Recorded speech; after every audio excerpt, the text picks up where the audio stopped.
الحمدللہ رب العالمین والصلاة والسلام علی سید المرسلین وعلی آلہ وصحبہ اجمعین۔ ہماری کتاب قواعد زبان قرآن کی دوسری جلد کا سبق ہے، سبق نمبر 137 اور اس سبق کا عنوان ہے اسماء ظروف، ایڈوربس۔ ظروف دو قسم کے ہوتے ہیں، ظروف زمان اور ظروف مکان۔ ظروف زمان کا مطلب ہے ایڈوربس آف ٹائم، اور ظروف مکان کا مطلب ہے ایڈوربس آف اسپیس۔ ظروف زمان وقت بتاتے ہیں، جیسے مس، منذ، قط، عود، قبل، بعد۔ قبل اور بعد کا ذکر مخففات کے تحت بھی پہلے ہو چکا ہے۔ تو عربی زبان میں کثیر الاستعمال ظروف زمان یہ ہیں، جو یعنی کثیر الاستعمال بہت زیادہ استعمال ہوتے ہیں۔ قبیل ذرا پہلے، بکرہ، بکرتن صبح سویرے، اور اصیل شام کو کہتے ہیں۔ صباح، صباح، صباحن صبح کو کہتے ہیں، اور مساءً شام کو کہتے ہیں۔ لیل رات کو کہتے ہیں، نہار دن کو کہتے ہیں، ابد ہمیشہ ہمیشہ کے لیے ابد، اور دہر زمانے کو کہتے ہیں، ہمیشگی کو کہتے ہیں۔ قرن، قرن صدی کو کہتے ہیں۔ تو یہ وقت بتا رہے ہیں، دیکھیے عام، عام سال کو کہتے ہیں، سنہ بھی سال کو کہتے ہیں، حول بھی سال کے معنی میں استعمال ہوتا ہے۔ حول گردش کو بھی کہتے ہیں، حول سال کو بھی کہتے ہیں۔ شہر مہینے کو کہتے ہیں۔ اسبوع ایک ہفتہ، ویک انگریزی میں جیسے کہتے ہیں۔ یوم دن کو کہتے ہیں۔ ساعت گھنٹہ یا گھڑی۔ دقیقۃ منٹ کو کہتے ہیں، اور ثانیہ، ثانیہ سیکنڈ کو کہتے ہیں۔ تو اب یہاں نوٹ فرمائیے کہ بعض اوقات یہ تائے مدورہ یا تائے مربوطہ جب ہوتے ہیں تو اس کے آخر میں دو نقطے ہوتے ہیں ہاں کے اوپر، اور اس کو اگر ملا کے لکھیں تو یہ نقطے لکھے بھی جاتے ہیں، پڑھے بھی جاتے ہیں، ورنہ تا پر وقف کیا جاتا ہے اور ہا پڑھا جاتا ہے۔ جیسے ساعتن کو ساعہ کہا جاتا ہے، دقیقتن کو دقیقہ کہا جاتا ہے، ثانیتن کو ثانیہ کہا جاتا ہے۔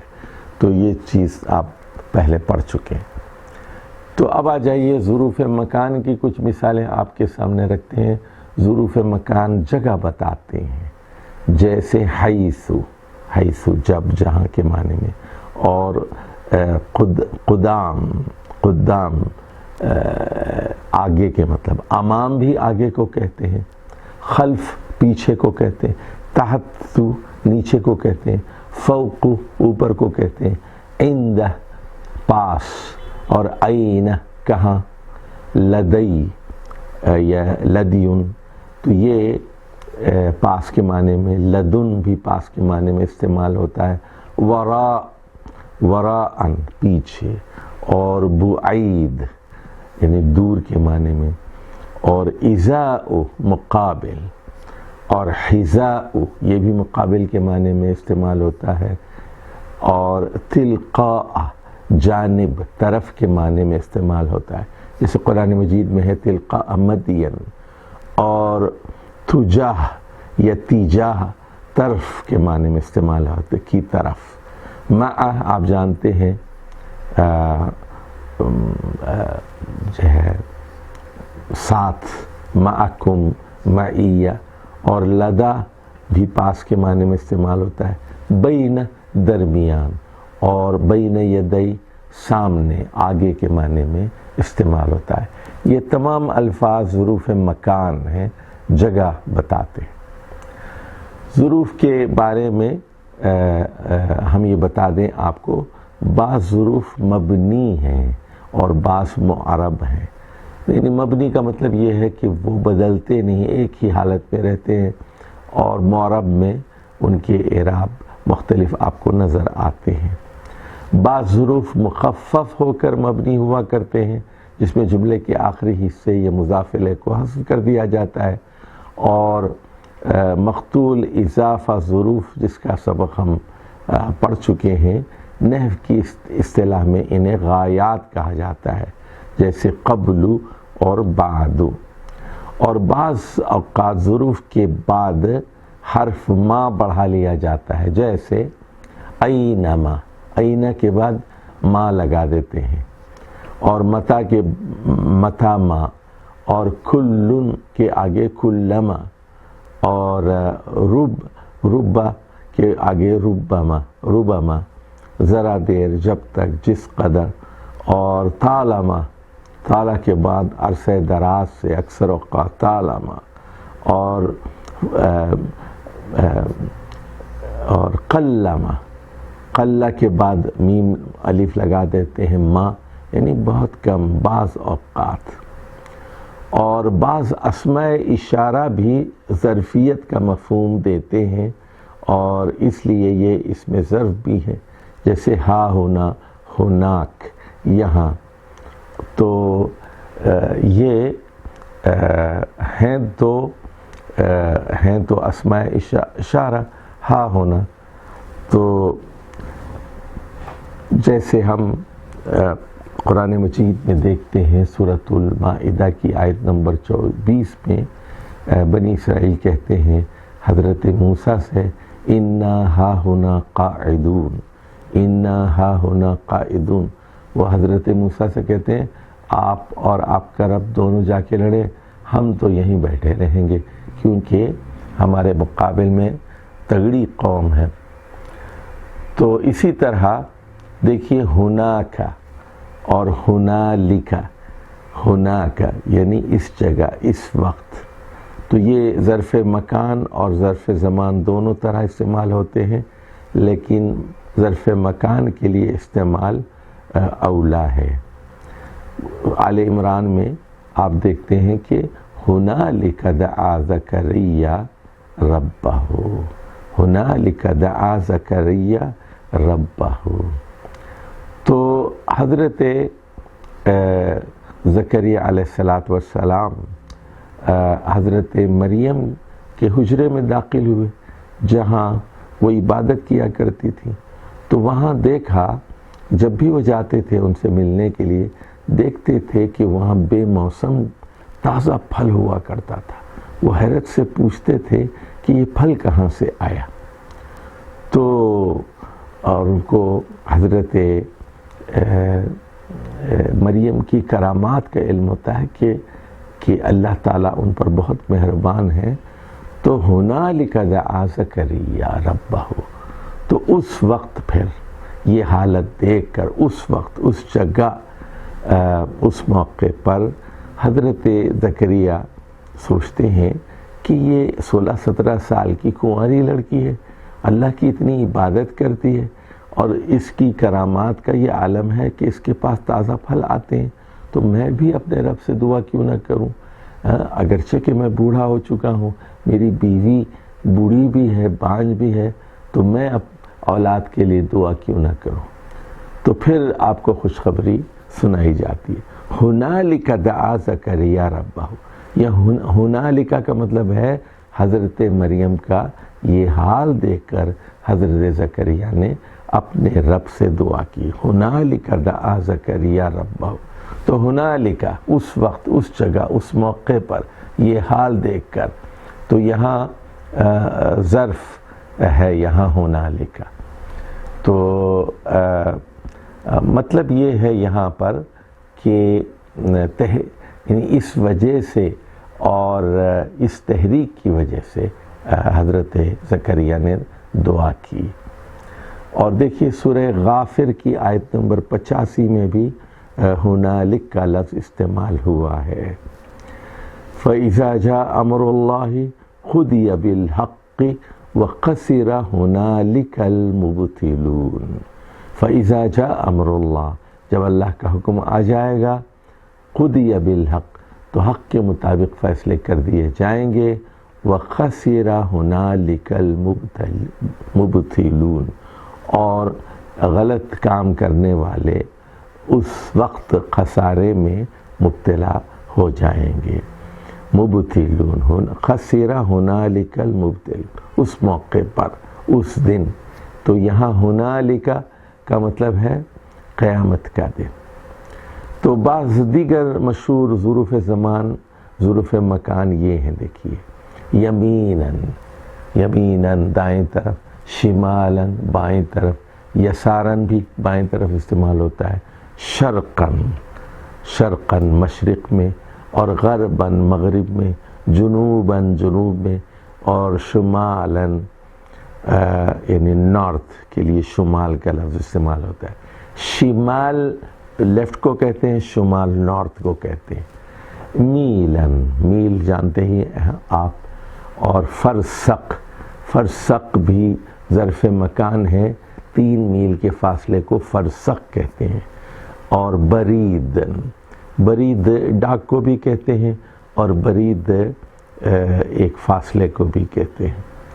بعض ظروف ایسے ہیں جو بطور ظرف مکان اور بطور ظرف زمان دونوں طرح استعمال کیے جاتے ہیں، جیسے ہناک، ہنالک، میقات اور مسجد. میقات میقات کا مطلب ہے وہ جگہ جہاں پر حاجی احرام باندھتے ہیں، میقات وہ جگہ بھی ہے. اور میقات اس وقت کو بھی کہتے ہیں جو مقرر کیا گیا ہے. اور مسجد مسجد اس جگہ کو بھی کہتے ہیں جہاں نماز پڑھی جاتی ہے، سجدے کیے جاتے ہیں. مسجد اس وقت کو بھی کہتے ہیں جب عبادت ادا کی جاتی ہے. تو مبنی ظروف. اب ہم جائزہ لیتے ہیں. ہم نے پہلے بتایا تھا آپ کو ظروف 2 قسم کے ہیں، بعض مبنی ہیں اور بعض ایسے ہیں جو معرب ہیں اور ان کے اعراب بدلتے رہتے ہیں. مبنی میں اعراب نہیں بدلتے. تو مبنی ظروف کی 4 قسمیں ہیں: مضموم، مفتوح، مکسور اور مسکون یعنی مجزوم. تو مضموم وہ ہیں جن کے آخر میں پیش ہوتا ہے، یہ مبنی ہمیشہ پیش ہوتا ہے، مبنی ہے. اور مفتوح وہ ہیں جس کے آخر میں زبر ہوتا ہے، ہمیشہ زبر ہی ہوتا ہے. اور مکسور میں ہمیشہ زیر ہوتی. اور مسکون یا مجزوم ان کے آخر میں جزم ہوتا ہے. اب مضموم مبنی ظروف کی چند مثالیں ملاحظہ فرمائیے.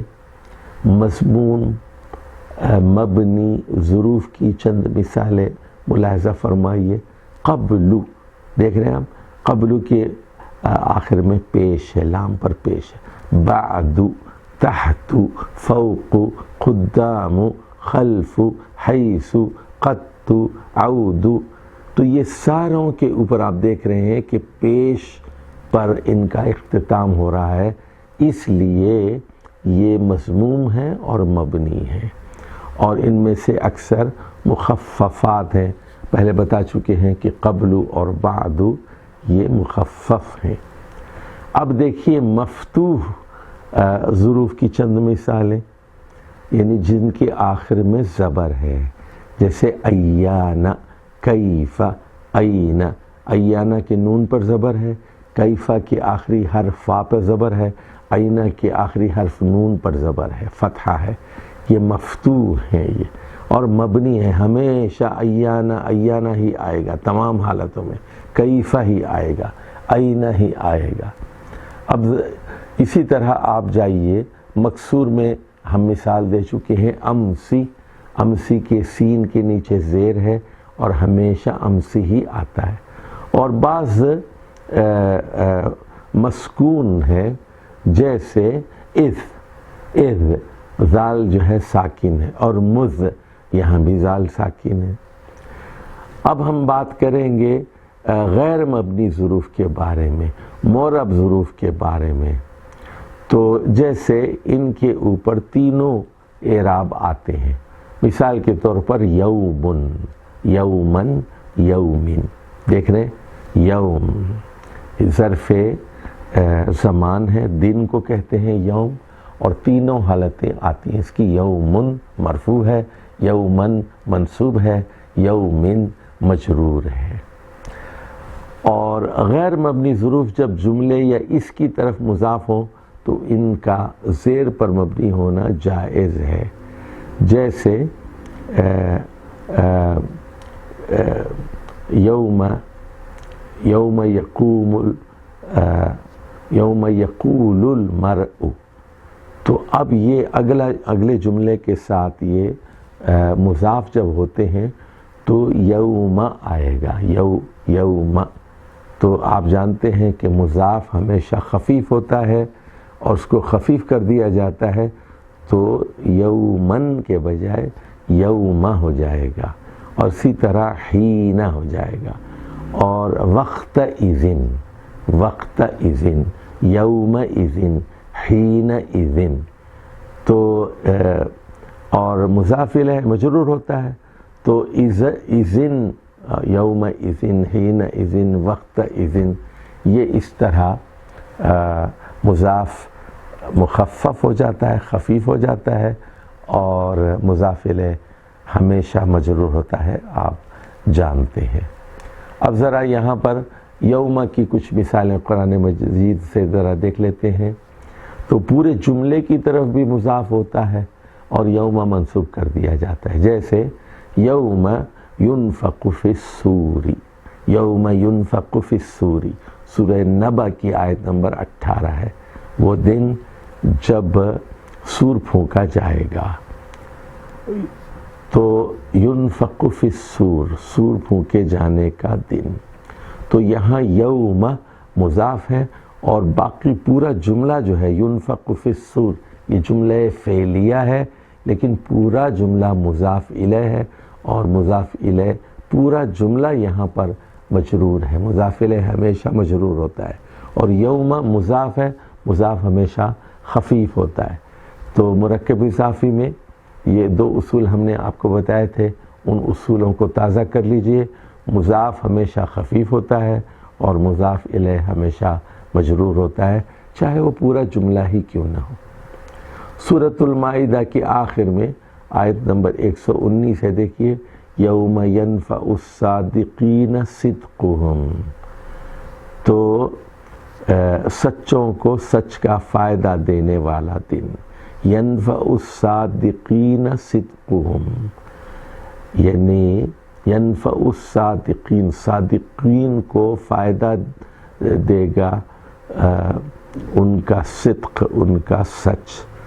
تو یوم ینفع الصادقین صدقہم کا مطلب یہ وہ دن ہوگا جب سچے لوگوں کو ان کی سچائی فائدہ دے گی. یعنی یہ وہ دن ہوگا جب توحید پرستوں کو ان کی سچائی فائدہ دے گی. اور سب سے بڑا سچ کیا ہے؟ اللہ ایک ہے، خدا ایک ہے، اللہ ایک ہے. اس کائنات کو کا پیدا کرنے والا، اس کائنات کا خالق، اس کائنات کا رب، اس کائنات کا حاکم ایک خدا ہے، اللہ سبحانہ و تعالی. یہ سب سے بڑی سچائی ہے. تو صادقین کو یعنی مومنین کو، موحدین کو ان کی سچائی فائدہ دے گی قیامت کے دن. اب آ جائیے تنوین عود، ننیشن آف کمپنسیشن.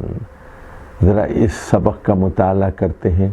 بعض اوقات یوم، حین اور وقت کو اس کے ساتھ ملا کر یوم اذن، حین اذن اور وقت اذن کر لیا جاتا ہے، اور آخر میں تنوین لگا دی جاتی ہے.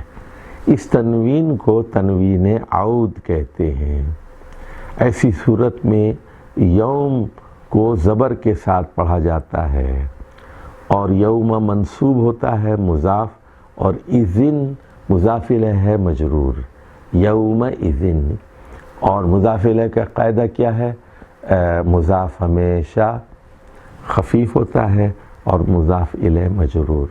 تو یوم اذن دراصل یومن اور اس کا مرکب ہے، اور حین اذن حین اور اس کا مرکب ہے، وقت اذن وقتن اور اس کا مرکب ہے. تو یہاں ظرف مضاف ہے جس کا مضاف الیہ ہے اذ کان کذا، اور جس کا مخفف اذن ہے. یوم اذن حین اذن. تو یہ یہاں اس کو یہ جو تنوین ہے، اذن کے نیچے جو دو زیر نظر آ رہے ہیں، جو تنوین نظر آ رہی ہے، اس کو تنوین عود کہتے ہیں. یوم اذن کا مطلب ہے یوم اس کان کذا، وہ دن جب ایسا ہوا تھا. حین اذن کا مطلب ہے حین اس کان کذا، وہ وقت جب ایسا ہوا تھا. اور قرآن مجید میں بھی یوم اذن استعمال ہوا ہے، جیسے مثال کے طور پر وَمِن خِزْيِ يَوْمَئِذٍ، خِزْيٌ رسوائی، وَمِن خِزْيِ يَوْمَئِذٍ سورہ ہود میں، اور اس دن کی رسوائی سے. اب ہم بات کرتے ہیں ظروف مبہم اور ظروف محدود کی. ظروف مبہم لامحدود اور غیر معین ظروف پر دلالت کرتے ہیں. جیسے دہر، اس میں تعین نہیں ہے، غیر معین ہے. یہ دہر زمانے کو کہتے ہیں. حین، حل اتی علی الانسان حین من الدہر. تو ظروف مبہم سے پہلے فی محذوف ہوتا ہے، اور بعض محدود ہوتے ہیں، متعین وقت پر دلالت کرتے ہیں. جیسے یومن تو دن ہے، اور لیل رات ہے. جبکہ دہر میں لامتناہی زمانہ ہے. حینہ میں یہ بھی مبہم ہے، لیکن یوم میں تعین ہو گیا دن ہے رات نہیں ہے، اور لیل میں تعین ہو گیا رات ہے دن نہیں ہے. شہرن، اس میں ایک مہینے کا تعین ہو گیا. اور سنہ سال کو کہتے ہیں، یہاں بھی تعین ہوگا. اور ظروف محدود سے پہلے من محذوف ہوتا ہے، اور ظروف مبہم سے پہلے فی محذوف ہوتا ہے، چھپا ہوا ہوتا ہے. تو دہر کا مطلب ہے اس زمانے میں، حین اس وقت میں. اور یومن کا مطلب ہوتا ہے کہ اس دن میں، تو یا اس رات کو یا اس سال میں. تو یہاں من محذوف ہوتا ہے. تو یہ ہمارا درس تھا، سبق نمبر 137، جس میں ہم نے ظروف مکان اور ظروف زمان کے بارے میں بات کی، اور بتایا کہ ان میں سے بعض مبنی ظروف ہیں اور بعض معرب ہیں، اور بعض میں تینوں حالتیں بظاہر نظر آتی ہیں، یومن یومن یومن. اور بعض ایسے ہوتے ہیں کہ تینوں حالتوں میں ان کی ظاہری شکل ایک جیسی ہوتی ہے. والسلام علیکم ورحمۃ اللہ وبرکاتہ.